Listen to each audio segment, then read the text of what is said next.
என்னுடைய மகன் உங்களுக்கெல்லாம் தெரியும், விஜய் அவருடைய முதல் படம் ஒரு 69-70 லட்ச ரூபா கிட்டத்தட்ட செலவு பண்ணி நாளைய தீர்ப்புன்னு படம் எடுத்தேன்.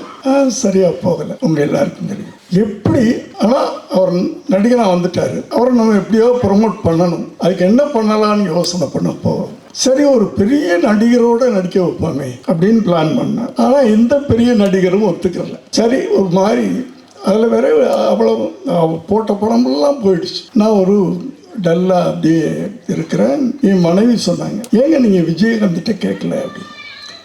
இல்லைம்மா அவர் கேட்டால் பண்ணிவிடுவார், ஆனால் எனக்கு இன்னமும் டெலிகேட்டாக இருக்குது, இத்தனை படம் பண்ணிவிட்டு எப்படி போய் கேட்குறதுன்னு தெரியல அப்படின்னு சொன்னேன். இல்லை நீங்கள் ஃபோன் பண்ணுங்க, அவர்கிட்ட கேளுங்க அப்படின்னா. நான் ஃபோன் பண்ணுறேன். எப்போவுமே இப்போ நான் பேசுகிறேன்னா உடனே அவர் எல்லா டேரக்டர்ஸையும் ஒரே மாதிரி தான் பிஹேவ் பண்ணுவார். எல்லாத்துட்டையும் பெரிய பெரிய டேரக்டர் சின்ன டேரக்டர்லாம் கிடையாது. வீட்டில் இருக்காமா அப்படின்னு.